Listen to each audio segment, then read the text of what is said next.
दोस्तों, स्वागत है आपका आशी स्टोरी वर्ल्ड यूट्यूब चैनल पर। आज की कहानी है बोझ न बने बुढ़ापा। आज बच्चों की जिद पर उन्हें गिरगांव चौपाटी ले गई। वहां श्री पंडित से मुलाकात हुई, जो 10 वर्ष पूर्व हमारी ही सोसाइटी में रहते थे। रौबदार चेहरा, उत्साही मुस्कान, बच्चों के साथ बैठकर रेत के घर बना रहे थे। उनके साथ समुद्र की लहरों में भीग रहे थे। उम्र होगी 75 के करीब। सुखी जीवन के पहलू खुलते खुलते जीवन के उतार चढ़ाव भी उनकी आंखों से, बातों से परिलक्षित हो रहे थे। 6 साल पहले पत्नी चल बसी, लड़के लड़कियां सुस्थिर विवाहित, उच्च पद पर, और फिर आर्थिक संगनता, सब कुछ ऐसा कि नजर लग जाए। फिर भी अकेलापन आदमी को काटने दौड़ता है। परंतु इसका एहसास हो, इसके पहले ही एक सुंदर से आश्रम, वृद्धा आश्रम में प्रवेश ले लिया और जीवन संध्या जैसे महक उठी। बच्चों ने बहुत विरोध किया। पापा, ये क्या पागलपन है? घर में कोई तकलीफ है क्या? हमसे कोई गलती हुई है क्या? फिर यह अलगाव क्यों? यह वृद्धा आश्रम क्यों? पंडित बोले, बेटे, यह अलगाव इसलिए कि जब तक मैं हूँ थोड़ा अंतर रहे। यह ठीक है, तुम मुझे रखते तो यह वृद्धा आश्रम होता। मैं यहाँ आया हूँ तो मेरे लिए ये वनप्रस्थ आश्रम है। मैं अभी बूढ़ा कहाँ हूँ, अभी मुझे शेक्सपियर पढ़ना है, प्रेमचंद्र और महादेवी वर्मा की कहानियों का मर्म जानना है और बहुत कुछ करना है। जो मन में है मुझे फिर से बंधन में मत बांधो। और यदि कहें तो वो एक फोन की दूरी पर है, या फिर उनके लिए मैं इस दुनिया में हूँ ही नहीं। यह सब बताते बताते वे हमें नारियल पानी वाले के पास ले आए और छोटे बच्चे जैसे उत्साह में बोले, भैया मलाई निकाल के दो ना। नवजीवन का उत्साह जैसे उनके अंग अंग में भरा था।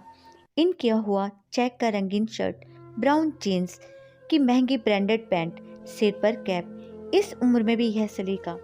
पर इन सबसे सुंदर था उनके जीवन के प्रति उत्साह। मैं टकटकी लगाकर जैसे देखती रह गई।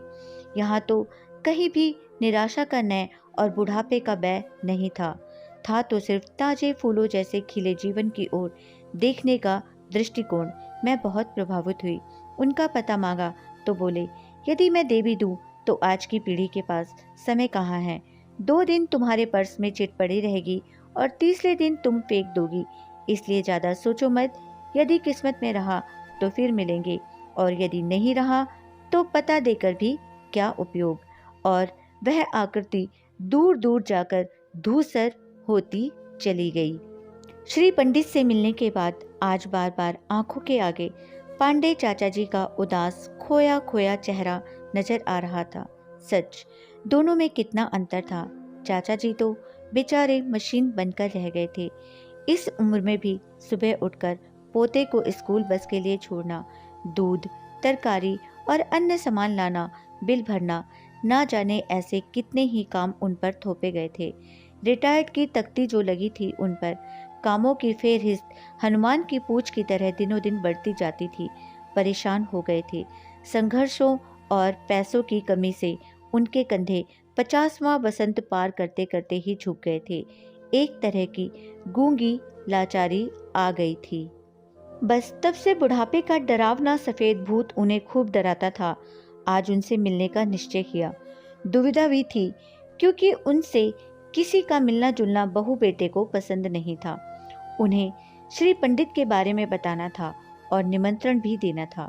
निमंत्रण तो बहाना था। हमारी सोसाइटी में अधिकांश वृद्ध दंपति ही थे। जब से मैं ब्याह कर आई थी, उनका अकेलापन, घुटन, मजबूरी और कसमकस देखती आ रही थी, पर कुछ सूझता नहीं था। आज श्री पंडित से मुलाकात ने जैसे मेरे बंद दिमाग के ताले ही खोल दिए थे।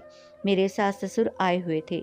योजना थी उनसे मिलवाने के बहाने सारे सीनियर सिटीजन का एक छोटा सा गेट टुगेदर रखना, ताकि वो आपस में अपने अनुभव बांट सके। फिर किसी तरह कोशिश कर उन्हें नियमित अंतराल के बाद मिलवाना। महिला मंडल या किटी पार्टी की तरह उनका भी एक छोटा सा क्लब स्थापित करना। फिर दिशा उन्हें खुद ब खुद मिल ही जाएगी। विचारों के ताने बाने बुनती मैं कब उनके घर पहुंची पता ही नहीं चला। मुझे और मेरे हाथ में उनकी पसंद के बेसन के लड्डू देखकर उनकी आंखें भर आई। पत्नी के गुजरने के बाद उनकी पसंद नापसंद किसी के लिए कोई मायने नहीं रखती थी। सारी कहानी बताकर बोले, जरा भी खाली होता हूँ तो लगता है घड़ी का सेकंड का कांटा भी 100 किलो का वजन लेकर चल रहा है। कोई मेरी सलाह नहीं मानता। मैं सठिया गया हूँ क्या? मैंने भी बेटी के हक से प्यार से उन्हें समझाते हुए कहा, चाचा जी, अब आप गृहस्थी की जिम्मेदारी से भी रिटायर हो जाइए। इसका बोझ आगे की पीढ़ी के कंधों पर है। इस बोझ से यदि उनके पैरों में मोच आती है तो अपने अनुभवों का बल दें, परंतु यदि उनके नाम मांगने पर भी आप अपने अनुभवों और उपदेशों की बेड़ियां उनके पैरों में डालते रहेंगे तो उनका चलना मुश्किल हो जाएगा और वो ये बेड़ियां उपेक्षा की धार से काट फेंकेंगे। बिल्कुल सच कह रही हो बेटी। आंखों के आगे एक पर्दा था जो तुमने हटा दिया। सच, पंडित जी ने अच्छा निर्णय लिया। मैंने फिर धीरे से उन्हें अपनी योजना बताई। उनका आश्वस्त उत्साहित स्वर इस बात की गवाही दे रहा था कि उन्हें एक दिशा मिल गई है और जीने का मकसद भी। आखिर वह दिन आ ही गया। सबकी 100% उपस्थिति ने तो मुझे चौंका ही दिया। पहले मैंने अपनी सास का परिचय कराया कि कैसे वह वर्तमान से शीघ्र ही एक रूप हो जाती हैं। वह बोली, बेटा, औरत की भूमिका तो बचपन से लेकर बुढ़ापे तक बदलती रहती है, इसलिए हर बदलती भूमिका का स्वागत वो उत्साह से करती हैं।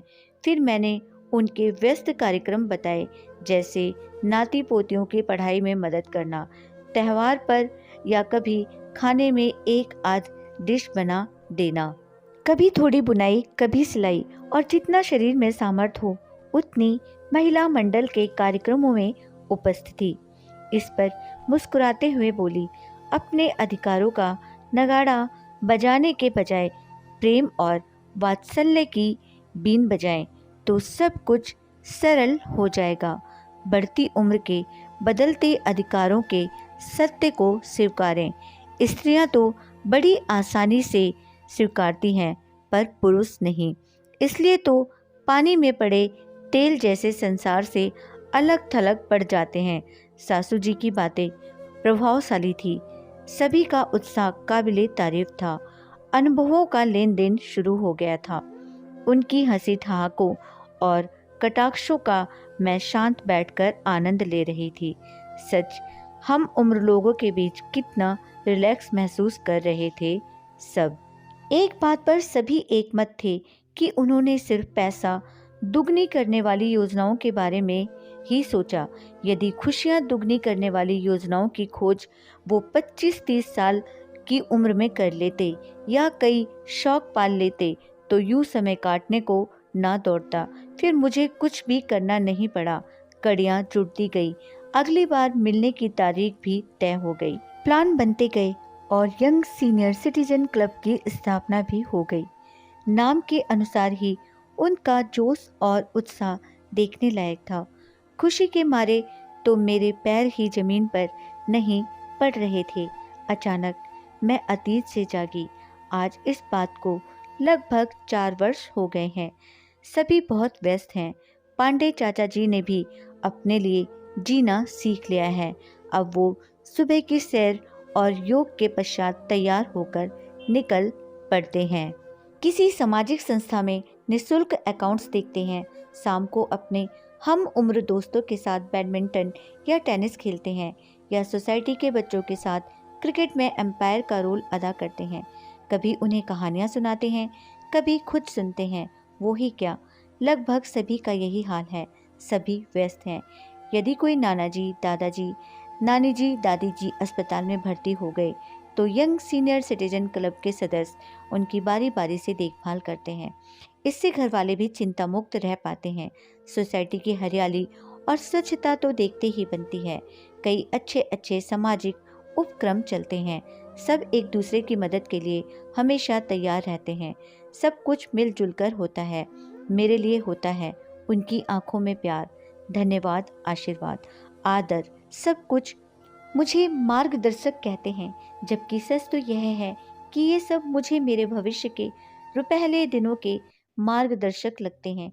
अभी तो 40वां पार किया है। यदि ईश्वर ने लंबी उम्र दी भी तो ऐसा ही जोशीला, महकता, रुआवदार वृद्धत्व मेरा भी साथी होगा। मेरा बुढ़ापा बोझ न बने। मैं अपने लिए अपने जैसा जीऊं।